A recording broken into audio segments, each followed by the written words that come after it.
So ito guys, ang update natin ngayon.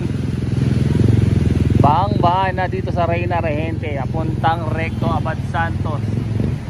Ayan po yung sitwasyon dito. Mahirap na pong magbisikleta. Oh, sobrang hirap na guys. Kailangan na po tayong itulak itong bisikleta natin dahil hindi kakayanin. Baka tayo bumagsak. Yung mga naglalakad, tignan nyo, hirap na hirap. Uy, pumasok na yung tubig. Pumasok na yung tubig sa bota ko. Grabe. Dahil sobrang taas na po dito. Bali wala yung bota mo dito guys.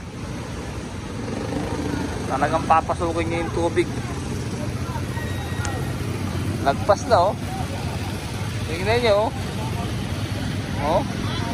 baha sa Pilipinas. Ay sa Metro Manila pala. Metro Manila ba? Sabi, tingnan nyo po yung sitwasyon sa may top, Banundel, baha rin. Magkayong dadaan ng top, Lagos nila. Baha na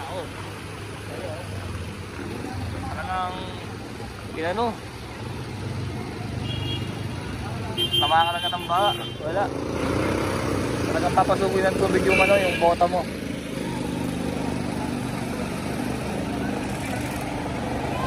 Time check po natin, alas 6 po ng umaga, gaya na po. Hanggang hindi ka makakada, wala kang makakadadaanan. Kung nagbibisikleta proud ako sa iyo. Ang lakas mo. Kaya mo pa. Motor. Motor tibay.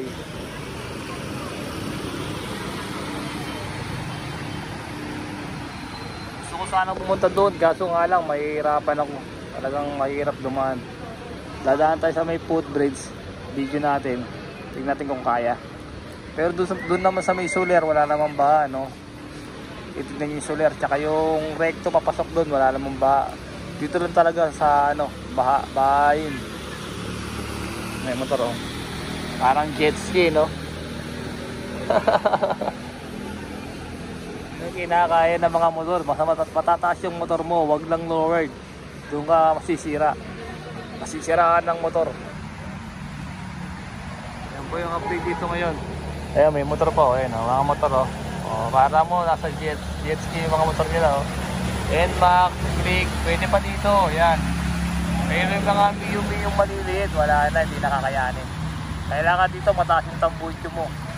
Dahil pag hindi malakas yung tambucho mo, ayun, huminto na yung NMAX. Ayun na yung masama. Huminto na yung NMAX. Hindi na kinaya yung NMAX dito. Malakas pa rin ang Click. Yung bisikleta, kayang-kaya. Kaya ko naman mag-bike pag ganito kaso nga lang, siyempre nagbibideo tayo para i-update natin tong nangyayari dito sa Metro Manila, Maynila ngayon. Sa lungsod ng Maynila, dahil na po traffic tricycle, kotse, truck, pwede pa rito. Pero yung mga ganyang mga miyo-miyo, di nakakayanin yan. Ito pag dinaanan ka ng ng alon ng mga sasakyan, babaksak ka. Delikado pa.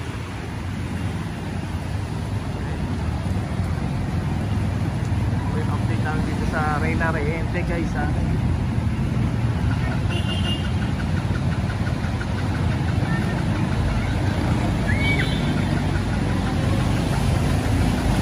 Raptor, pwede pa. Wine sakyan na yan. Wala na kayo pwede pa yan. Yung mga kayo malilit na sakyan, hindi nakakayanin. Tok-tok, kaya pa tok-tok, pwede pa, kaya pa.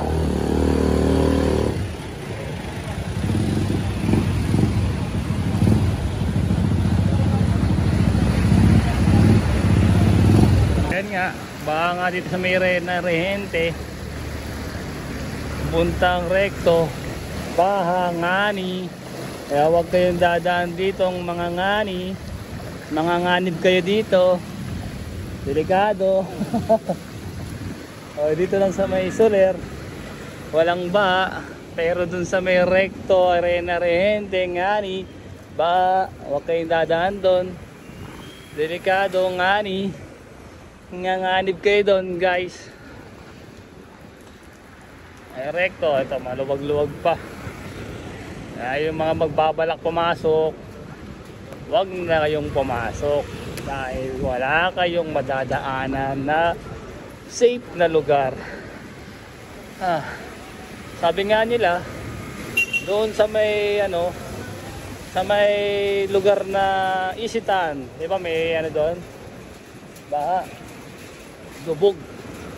Dadaanan natin yun, i-update natin kung anong sitwasyon na Isitan Recto. Okay guys, dito tayo galing kanina doon. Doon tayo galing kanina sa may banda road. Doon ako napa-stop Ayan po, baha dito sa may Reyna Rehente, papuntang Abad Santos.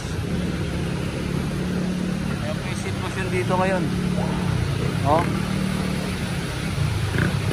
Papuntang Recto, baha din Ingat-ingat kayo. Abad Santos, papunta ron, baha. Reyna Rehente, baha din. Kaya ingat po. Ayun, Reyna Rehente, papuntang Binondo. Mahaba-haba din ng baha. Ayun. Kaya ingat-ingat tayo guys.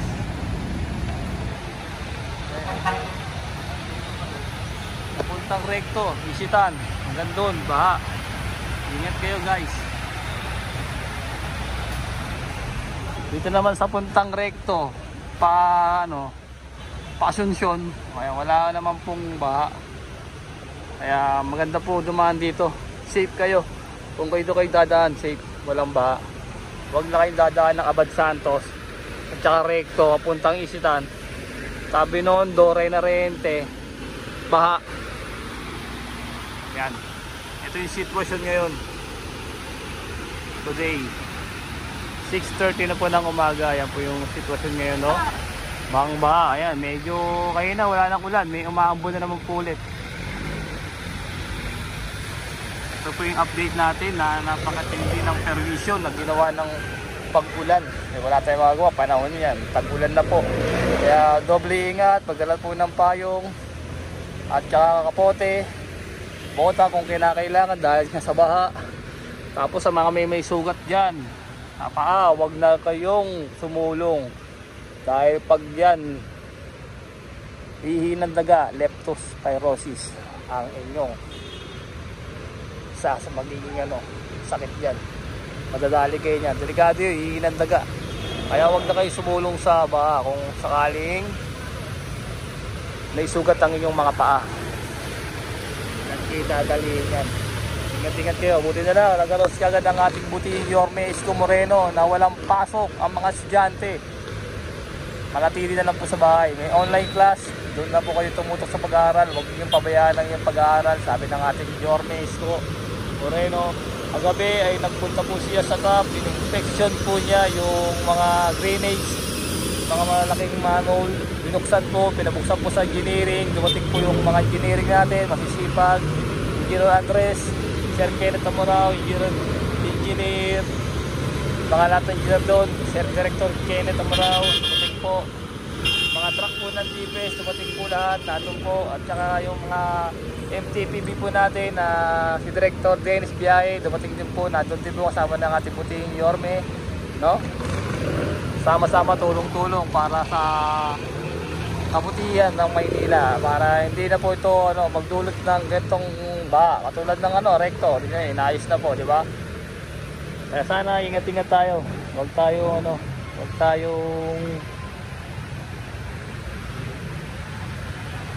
susulong sa baha kapag may sugat ang mga paa.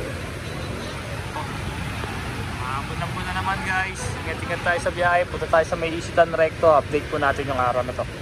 Okay? Bye!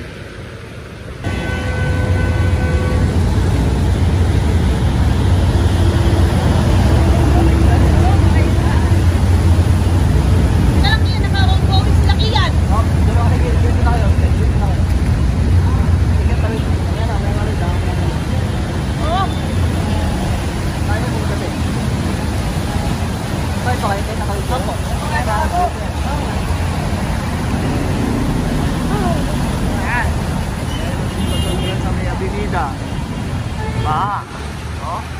Okay na po. Teka lang ha. Wala pa. Wala pa. Okay na daw. Kawit na. Ito. Ayan po yung sitwasyon dito sa may recto. Ayun ba? Ganyan. Malapit na tayo sa may Isitan. Tingnan natin yung sitwasyon sa may Isitan kung ano yung sitwasyon dun. Ito yung Avenida Rizal Avenue. Wala na mangyayari. Pati sa may baka na rin pala sa may Rizal Avenue. Punta kayo. Tayuman, baha na rin guys. Ingat kayo.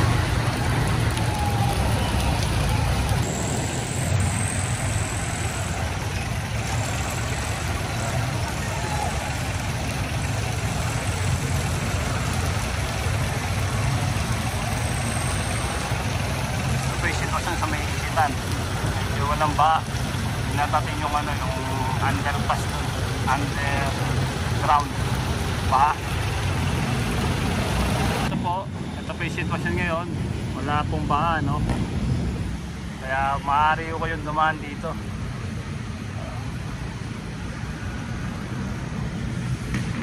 Wala pang baha dito sa kaya yung tulay. Ayan, maaari kayo mamaya tatawid tayo sa kabila. Ito yung sitwasyon kung baka doon. Kasi nakakakita ko doon. Nakakadaan pa yung mga motorsiklo pati yung mga sasakyan nakakadaan to. Mga jeep nakakadaan pa. Kaya pwede pa kayo dumaan dito guys. Pwede pa. Maaari pa. Kaya makakadaan pa kayo dyan. Update natin to. Yung mga nangyayari ngayon. Mga tubag po. Nakakadaan pa yung mga motor. Nakakadaan pa. Pwede pa. Papunta kaya po, makakadaan pa kayo.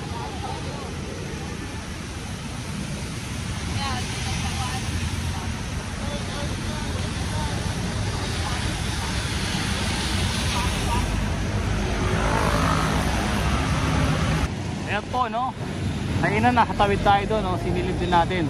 Wala naman ba. Ganon din naman dito. Wala din ba guys, kaya maaari kayong dumaan dito. Hindi naman critical. Ayan ang Isitan Ganda ng Isitan. Sarap mag-mall. Paso walang pera. Ayan po yung update natin dito ngayon sa Isitan. Sa recto. Malawag. Kaso sa mga ibang lugar tulad ng recto baha. Kaya mag-ingat po tayo guys Huwag tayong sugod ng sugod. Huwag sa iyo maging matapang. Kalmado lang. Sarap kaya maging mabait. Wala kang kaaway. Hindi ka kinaiinisan ng tao. Kasi mabuti kang tao hindi The rescue. Oh man, mapes. Sa may puntang Avenida doon, mabaha. Traffic pa. Naingat kayo sa mga handcam. Huwag tawid ng tawid. Delikado. Yan ang update natin today. Maaga pa, dilim pa